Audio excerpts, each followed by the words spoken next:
Hello दोस्तों, कैसे हैं आप सभी। उम्मीद करता हूँ आप सभी बहुत ही अच्छे होंगे। तो आज की इस वीडियो में हम पढ़ने वाले हैं अपकेंद्र बल किसे कहते हैं, इसका परिभाषा क्या होता है, इसका फॉर्मूला क्या होता है, इसका जो क्या होता है एग्जाम्पल क्या होता है, इस वीडियो में हम समझेंगे और बहुत ही आसानी से आपको समझ में आएगा। तो चलिए दोस्तों देख लेते हैं। तो हमें क्या पढ़ना है, अपकेंद्र बल। अपकेंद्र बल तो भैया अपकेंद्र बल कहते किसे हैं। यदि इसके सबसे पहले यदि हम इसके परिभाषा पे बात करें तो यहाँ पे एक हम क्या बना रहे हैं, फिगर बना रहे हैं और इस फिगर से ही आपको अपकेंद्र बल का डेफिनेशन समझ में आ जाएगा।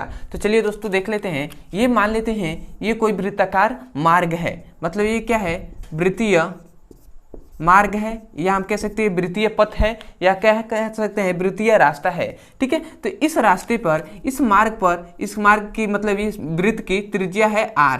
ठीक है, तो यहाँ पे मान लेते हैं ये कोई पिंड है और ये पिंड क्या कर रही है, इस पर गति कर रही है। ये क्या है, पिंड है, समझिएगा। तो यही से हम डेफिनेशन करेंगे कि मतलब ये जो अपकेंद्र बल होता है, ये याद रखेंगे, अपकेंद्र बल एक आभासीय बल होता है। तो इसको सबसे पहले लिख लीजिए कि जो अपकेंद्र बल यह एक प्रकार का आभासी बल होता है जो, अब यहां से समझिए, इतना याद रखना है कि अपकेंद्र बल एक प्रकार का आभासीय बल होता है जो किसी वृत्ताकार मार्ग पर गति कर रहे पिंडों के बाहर की ओर लगता है।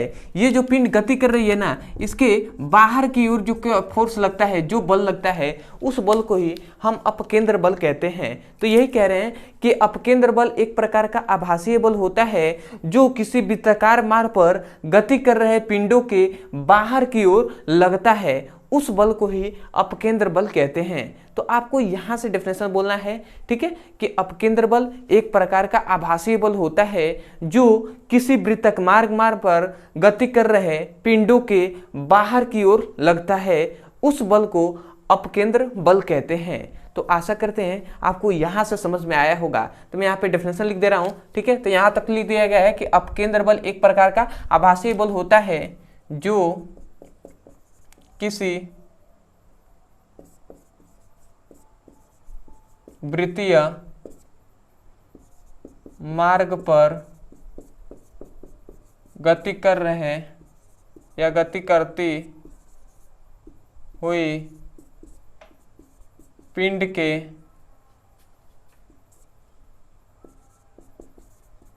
बाहर की ओर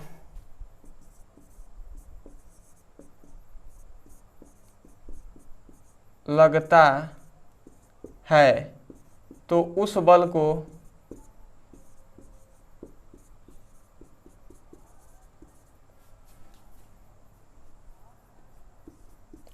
अपकेंद्र बल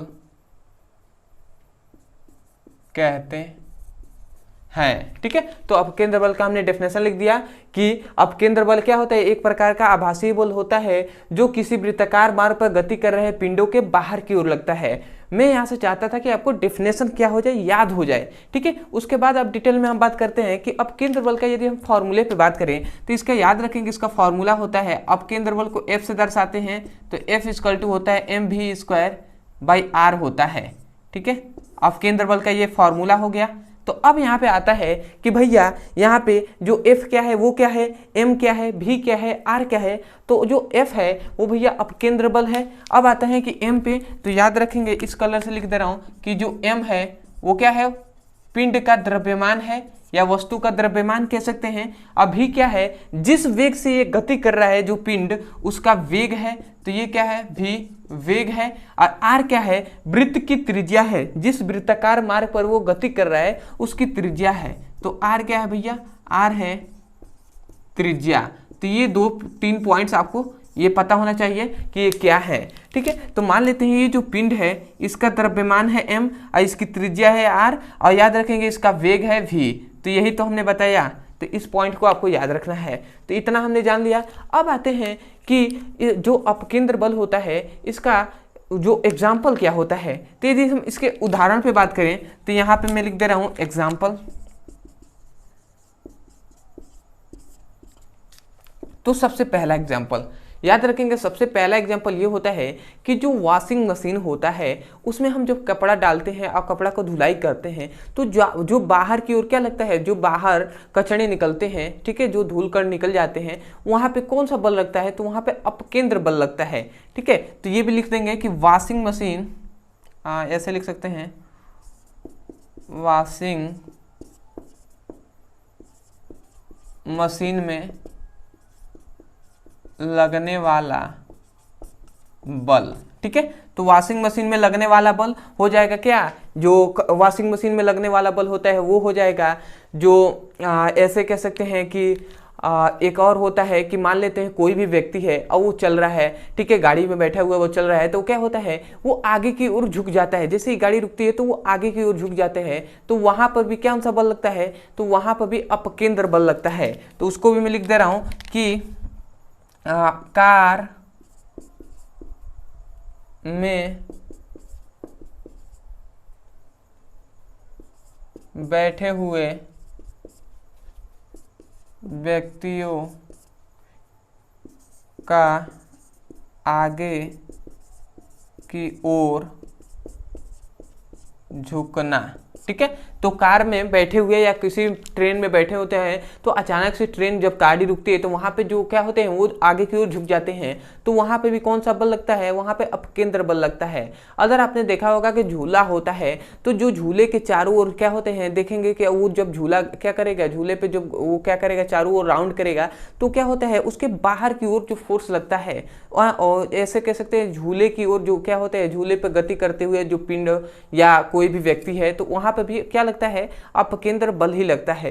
तो आप मुख्यतः ये दो याद रखेंगे, जो सबसे पहला महत्वपूर्ण है जो वॉशिंग मशीन वाला। ठीक है, तो इसको आपको याद रखना है। तो आशा करते हैं आपको परिभाषा, फॉर्मूला और ये जो इसका दो एग्जाम्पल बताए गए वो अच्छे से समझ में आ गया होगा। तो मैं यही कहूँगा दोस्तों, यदि आपको वीडियो अच्छा लगा हो तो आप हमारे चैनल से जुड़ जाइएगा, चैनल को सब्सक्राइब कर लीजिएगा और हो सके तो कमेंट सेक्शन में हमें जरूर बताइएगा कि आपको वीडियो कैसा लगा। अदरवाइज यदि आपको कोई भी टॉपिक समझ में नहीं आता है तो उस टॉपिक का नाम लिखिए यूट्यूब पर और अंत में हमारे चैनल का नाम लिख दीजिए PBC ब्रदर सर, या हमारा मेन चैनल का नाम है ब्रदर सर, तो वो भी आप लिख सकते हैं ब्रदर सर, आपको वो वीडियो मिल जाएगा, आप वहाँ से जाकर अच्छे से पढ़ाई कर सकते हैं। अदरवाइज यदि आप चाहते हैं क्लास 11th का फिजिक्स हो, केमिस्ट्री हो, उसका सीरियसली और अच्छे से पढ़ाई करना, तो इस वीडियो के डिस्क्रिप्शन बॉक्स में आपको लिंक दिया जाएगा फिजिक्स और केमिस्ट्री दोनों का।